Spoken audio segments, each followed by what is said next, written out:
काका दरवाजा उघडा ना. अरे एवढ्या जोरात कोण दरवाजा बडवतोय? कोण आहे? काय हवंय? मी सईला न्यायला आलो. तू आमच्या सईला न्यायला आलास? हो. ए झिरो, चल बाहेर बाहेर पहिला. सकाळ सकाळ काय नशा पाणी करून आलाय काय? आणि आमच्या बेटूला घेऊन जायला तू कोण आहेस तरी कोण? हो काका, मी आदित्य कश्यप, सईचा नवरा. तू सईचा नवरा? अच्छा अच्छा अच्छा, म्हणजे तू तोच नवरा आहेस का? तोच नवरा म्हणजे? अरे तोच म्हणजे जो आमच्या सईला सुखात आणि आनंदातच काय पण तिच्या हक्काच्या सासरी सुद्धा ठेवू शकला नाही ना, तो. जो बेटूचे लाड हट्ट पुरवणं तर सोडा, तिला बेसिक गोष्टी पण देत नव्हता ना, तो. आणि जो सतत तिला प्रॉब्लेम मध्ये ढकलत राहिला आणि एक दिवस या घरात ढकलून निघून गेला ना, तो. जेव्हा तिला जास्त गरज होती ना तेव्हा तिला एकटं सोडून गेलास ना, तो. आणि इतका कॉन्टॅक्ट करून सुद्धा जो तिला एकदाही भेटायला आला नाही ना, तो. आणि आता फायनली जेव्हा गरज वाटली ना तेव्हा भिगी बिल्ली म्हणून जो परत आलाय ना, तो.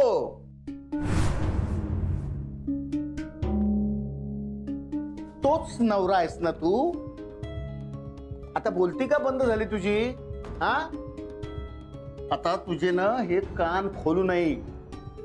असल्या नवऱ्याची सईला अजिबात गरज नाहीये. So get out. आणि हे आम्ही नाही बोलत आहोत, हा निरोप सईनं द्यायला सांगितलाय तुला. आणि सईला ना तुझं तोंडही बघायचं नाहीये. खोटं बोलताय तुम्ही. माझी सई असं बोलूच शकत नाही. हे बघ, बऱ्या बोलानं इथून गेला नाहीस ना तर पोलिसांना बोलवावं लागेल मला.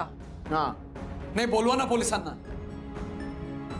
त्यांनाही दिसू देत इथे तुम्ही सईला तिच्या इच्छेविरुद्ध डांबून ठेवलंय. तिला माझ्या बरोबर घरी यायचं असतानाही तुम्ही तिला येऊ देत नाही आहात. पण आता मी आलोय. आता मी सईला घरी घेऊनच परत जा. सई, सई, अरे सई कुठे आहेस तू? अरे हे काय? सई बाहेर ये. सई, कोण ओरडारडा करताय? सई चल, मी आलोय तुला परत घरी घेऊन जायला. चल पटकन. ए, कोण आहेस तू? मी नाही ओळखत तुला. कोण आहे? कोण? सई अगं, जीवघेणी मस्करी करू नकोस. अगं मी तुझा आदित्य, तुझा नवरा. माझा आदित्य, माझा नवरा? काय वेडबीड लागलाय का? हो सई, मी वेडाच आहे. मी मूर्ख आहे. मी बेअक्कल आहे. मी उगाच तुला माझ्यापासून दूर करण्याची चूक केली, पण मी नाही राहू शकत सई तुझ्याशिवाय. प्रत्येक चूक सुधारण्याची एक वेळ असते आणि ती वेळ तुझ्या हातून निघून गेली. अगं पण आधी ते सोडू नको म्हटलं होतं तरीही सोडलं. नंतर इथून घेऊन जा म्हणत होते तरीही घेऊन गेला. मी किती गयावया केली तुला. रडले, ओरडले, चिडले, रुसले, तुला फोन्स केले, मेसेजेस केले, पण कशालाही उत्तर दिलं नाही. आणि आज येतोयस तू इथे. संपली का तुझी ती सो कॉल्ड मोठी इम्पॉर्टंट कामं? आयुष्यातले मोठे प्रॉब्लेम्स आता सॉल्व्ह झालेत तुझे का? आता तुला कळलं की या सगळ्याच्या पेक्षा जास्त सई महत्वाची आहे. आदित्य, तू जरी फ्री झाला असशील ना तरी मी आता फ्री नाही. तुझ्याशी असलेले सगळे संबंध आता माझ्यासाठी एंड झाले.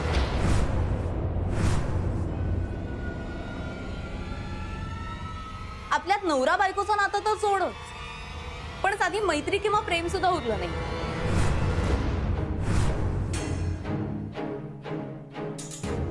आणि मी माझ्यासाठी नवीन जोडीदार शोधलाय. काय? विश्वास बसत नाहीये ना, पण हे खरंय. मला एक असा माणूस सापडलाय ज्याचं माझ्यावर खरंच खूप खूप खूप खूप जास्त प्रेम आहे.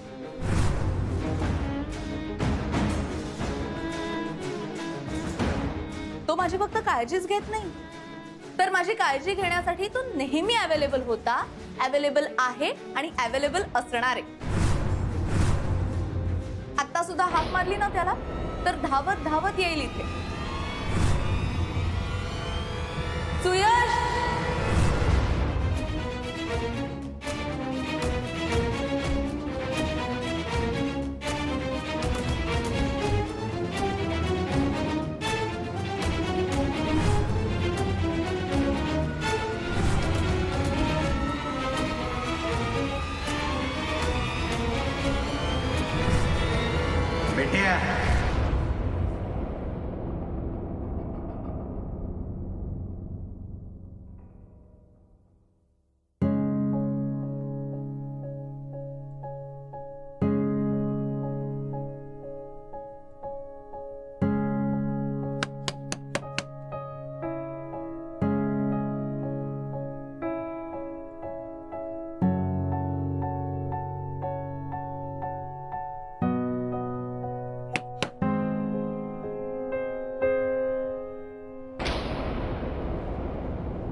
काय सुखी संसाराची गोड गुलाबी स्वप्न बघून झाली का? बाकी तुला जाग आलीये म्हणजे तुझी स्वप्न चांगलीच मोडलेली दिसतायत. पण माझ्या मोडक्या सुनबाईचं काय? काय करते ती? अजून लोळत पडले की काय? सईबाई, ओ सुनबाई, सईबाई. तुम्हाला जे काय बोलायचं ते बोला आणि निघालात तरी चालेल. Bye bye bye bye bye bye bye bye. ज्याचं करावं भलं तो म्हणतो माझंच खरं. अरे तुझ्या जीवन मरणाची काळजी वाटत होती मला म्हणून आले होते मी. माझ्या जगण्या मरण्याची म्हणजे? अरे नवऱ्याच्या उदंड आयुष्यासाठी बायकोनी स्वतःचं कंबरड आणखी मोडून घेण्याचा दिवस आहे आज. नवऱ्याला 7 जन्मासाठी घट्ट बांधून घेण्याची बायकोला मिळालेली एकमेव संधी. नव्याचे 9 दिवस सरले असले तरी तसा संसार नवा आहे अजून तुमचा. आणि देव जाणे कसं पण तुमचं प्रेमही शाबूत आहे अजून. तेव्हा तिला जाग कर, माझ्या बरोबर यायला सांग. ती तुमच्या बरोबर नाही येऊ शकणार. का? पाय मुरगळलाय म्हणून? अरे कंबरड तर माझं सुद्धा मोडलंय. त्यात माझ्या नवऱ्यानी मला 21 वर्षापूर्वीच टाकलीये. ते काही नाही, तिला माझ्या बरोबर यावंच लागेल. सई ए. ती घरी नाहीये, माहेरी गेलीये ती.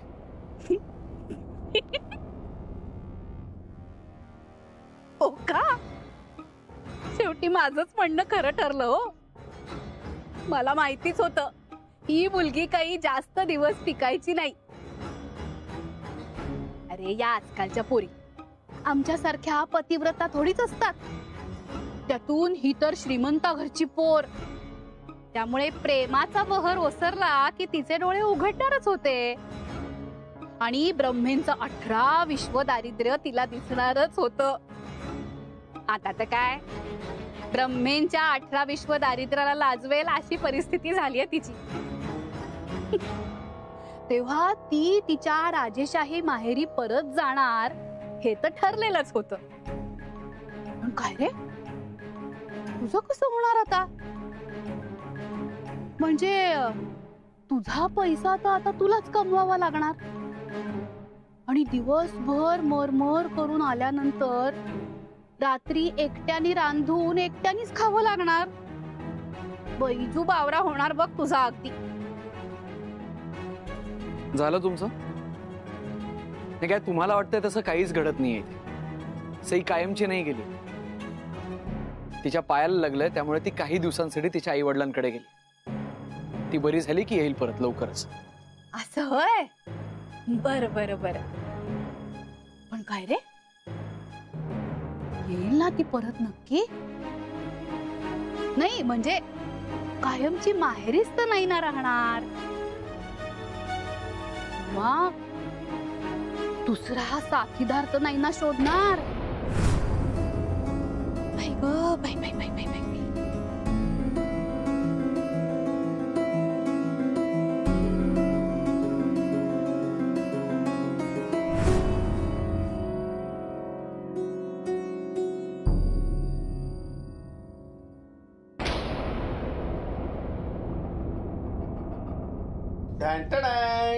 चहा नकोय मला, माझा उपास आहे. काय बोलली? काय आहे? उपास. उगाच काहीतरी बडबडू नकोस सई. उगाच काही बडबडत नाहीये मी. तूच मला म्हणाली होतीस ना काल उपास करायचाच असेल तर तो उद्या कर. अरे ती जोकिंगनी बोलली असेल. तिच्या बाबांनी म्हणजे केलाय का कधी उपास तिने? पण मी सिरियसली बोलतेय, मी करणार आहे उपास. हे बघ सई, ज्या गोष्टी आपल्याला झेपत नाहीत ना त्या नाही करायच्या. आजपर्यंत एक तरी उपवास केलायस का तू? आजपर्यंत कधी केला नसला तर काय झालं, आता करेन ना. आणि आधी न केलेल्या अनेक गोष्टी मी आता करतेच आहे. जसं की मला आता या घरात राहायचं नाहीये पण मी राहतीये ना घरात. आणि मला झेपणार नाही वगैरे तर तू बोलूच नकोस. कारण मी जर का एखादी गोष्ट मनात आणली ना तर ती मी करून दाखवतेच. आणि आज तर मी काय म्हणतात त्याला, निर्जळी, हा निर्जळी उपास करून दाखवणार आहे. आदित्य मला भेटेपर्यंत मी पाणी सुद्धा पिणार नाही आणि काही खाणार सुद्धा नाही. बेटू, हे टू मच होतंय. हा काय हट्ट आहे? लाडू, हट्ट करणं हे माझं काम आहे आणि माझे हट्ट पुरवणं हे आधीचं काम आहे. त्याच्यामुळे आता हे ठरलं म्हणजे ठरलं.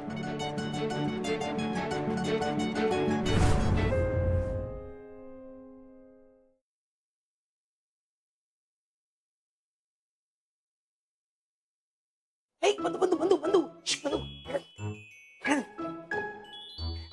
पुढे झाला काय करतो? अरे मी कामाला चाललोय. अरे काम काय होती रे, ते काय चाललंय बघ आधी. वाट लागली. मेलो मेलो मेलो बहुतेक मेलो. काय झालं? म्हणजे आजकालचे नवरे जी कॉमन माती खातात ना, ती माती खाल्ली मी बहुतेक. अरे याने काय दुसऱ्या बाई बरोबर लफडं केलं का काय? दुसरं लफडं केलं तर त्या अशा सजतील कशाला? 14 वर्षानंतर एका बाई बरोबर राहतोय, दुसऱ्या बाईकडे कशाला बघेन मी? मग हे काय? बहुतेक मी कुठली तरी तिथी विसरलोय. तिथे जाऊन बघतो काय ते एक्झॅक्टली.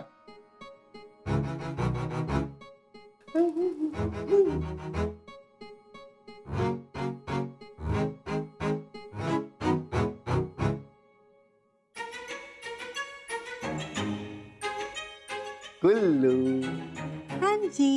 वा, हसत हसत रिप्लाय आलाय म्हणजे मूड छान दिसतंय. आज दिन ही ऐसा है.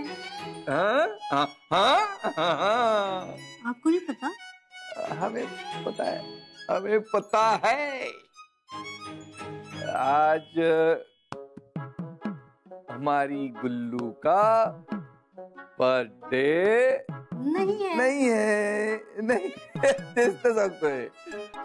आज हमारे बिल्लू का बर्थडे नहीं है. आज हमारे गुल्लू का बर्थडे नहीं है. आज हमारे बिल्लू का बर्थडे नहीं है. आज हमारी शादी की एनिवर्सरी हाँ नहीं है. मुझे हमारी गुल्लू का बर्थडे नहीं है, बिल्लू का बर्थडे नहीं है, शादी की सालगिरह नहीं है. तो फिर आज है क्या? आज ना बरगद की पूर्णिमा है. बरगडीची पौर्णिमा. उजी वट्ट पौर्णिमा. वट्ट पौर्णिमा आहे आज. नाही काय ना, हा सण साजरा करणं आमच्या कधी नशिबात आलं नाही, त्यामुळे थोडा गोंधळ झाला. ओजी, मैंने भी कहाँ सेलिब्रेट किया है. अब तक तो मैं भी करवा चौथ का व्रत ही कर रही थी ना, पर अब ब्रह्म हाउस आ गई हूँ ना, तो मैंने भी डिसाइड कर लिया कि इस साल से मैं भी वट पूर्णिमा का व्रत रखूंगी. अहो बाई, आपण कुठची पूजा व्रत करतो ते कशासाठी करतो, ते काय आहे हे नीट समजून घ्यायला हवं, नाही तर त्याचा काही उपयोग होत नाही. आपण वटपौर्णिमेचं व्रत कशासाठी करतो हे माहिती तरी का तुम्हाला? बंधू, अरे सांग त्यांना काहीतरी. आज से कई हजारों साल पहले सावित्री नाम की राजकुमारी थी. वो अपना साथी, अपना पति खुद ढूंढने के लिए निकली. उसकी मुलाकात राजकुमार सत्यवान से हुई. सावित्री ने मन ही मन उसे अपना पति मान लिया और अपने माता पिता से अपनी शादी की बात की. तभी वहां पे नारद जी आ गए और उन्होंने कहा कि सत्यवान शादी के बाद बस 1 ही साल जी पाएगा, इससे अच्छा तुम कोई और साथी चुनो. पर सावित्री एक न मानी. उसका निश्चय अटल और प्यार सच्चा था. तो बस उनकी शादी हो गई और वो दोनों खुशी खुशी जिंदगी जीने लगे. पर होने को कौन टाल सकता है. देखते ही देखते 1 साल बीत गया और एक दिन बरगद के नीचे, मतलब वड़ के पेड़ के नीचे, सत्यवान बेहोश होकर गिर गया.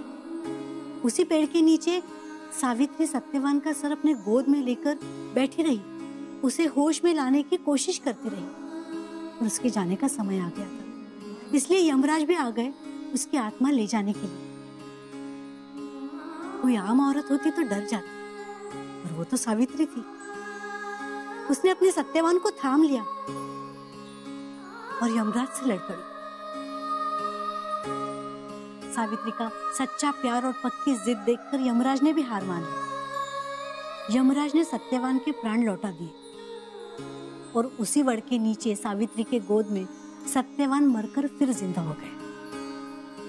तब से सावित्री पतिव्रता सावित्री के नाम से अमर हो गई। इस कहानी को कई साल हो गए, लेकिन आज भी यह माना जाता है कि वड़ के पेड़ के नीचे अगर कोई सुहागन औरत वट पूर्णिमा के दिन अपने पति की लंबी आयु के लिए और उसका साथ 7 जन्मों तक पाने के लिए सच्चे दिल से दुआ मांगती है तो वो ख्वाहिश उसकी पूरी हो जाती है।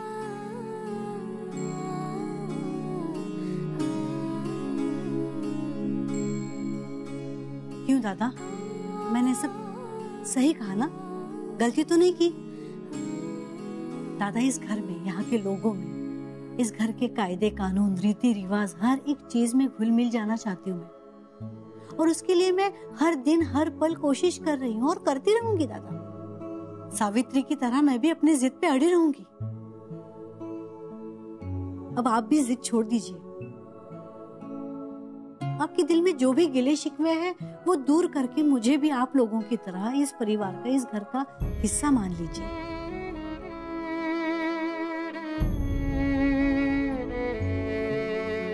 हे बघा बाई, तुम्ही या घरची सून आहात हे मी आधीच मान्य केलं। बरं, तुमच्याबद्दलचा माझ्या मनामध्ये जो काही राग होता, द्वेष होता, तो बराचसा कमी झालेला आहे। तरी सुद्धा मी माणूसच मुळात तापट आहे। त्यात माझा बायकांबद्दलचा पूर्वग्रह दूषित आहे। म्हणजे माझी मतं फारशी बरी नाहीये, त्यामुळे मी इतरांसारखा तुमच्याशी हसून घेऊन वागेल अशी तुम्ही अपेक्षा ठेवू नका। त्यामुळे माझा विचार करायचा सोडून तुम्ही आमच्या बंधूचा विचार करा। त्याला काय हवंय, काय नकोय याचा विचार करा। त्याच्यासाठी व्रतवैकल्य करा, त्याला खुश ठेवा। ह्या घरामध्ये किमान एका पुरुषाला तरी स्त्रीमुळे आनंद मिळेल। चला निघतो, तुम्ही आवरा आता। अरे दादा, तसं तर आज सईची पण पहिली वटपौर्णिमा आहे। ए हो दादा, आपण सई आणि आदित्यला बोलूयात ना रे, नाही का? नाही पण का? हे पहा, ते स्वतंत्र झालेले आहेत, त्यांचा विचार त्यांना करू। आणि तिच्यासारखी मुलगी कुठची व्रतवैकल्य वगैरे करेल असंही मला वाटत नाही। त्यामुळे तो विचार सोडा।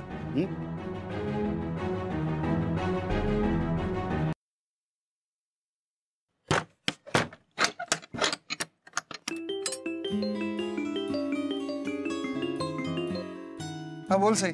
Good morning. Good morning. तू हे पण विसरला असशील ना की आज माझा उपास आहे, तू मला इथे न्यायला येणार आहेस आणि मग आपण आपल्या घरी जाणार आहोत। नाही नाही, लक्षात सगळं आहे माझ्या, पण त्याआधी माझी थोडी कामं संपवली पाहिजेत ना। आणि ऍक्च्युली आज एक खूप इम्पॉर्टंट आणि जोखमीचं काम करायचंय मला। म्हणजे नक्की काय करणार आहेस तू? सई, काल मला एक फाईल सापडली होती जी जेडीने माझ्याकडनं हिसकावून घेतली। त्या फाईलवर आदित्य ग्रुप ऑफ कंपनीजचा जुना लोगो होता आणि आत काहीतरी खूप कॉन्फिडेन्शियल होतं जे त्यांनी माझ्यापासून लपवलं। पण त्या बेसमेंटमध्ये ती आणि तशा खूप फाईल्स आहेत ज्यातनं मी सगळी माहिती काढून घेणार आहे। एवढं करतो आणि मग तुला भेटायला येतो। ते आधी तू उगाचच नको त्या गोष्टींमध्ये पडून रिस्क घेऊ नकोस। डोंट वरी सई, मला काहीही होणार नाही। भेटू जाऊ। लवकर ये, भेटूच। Take care.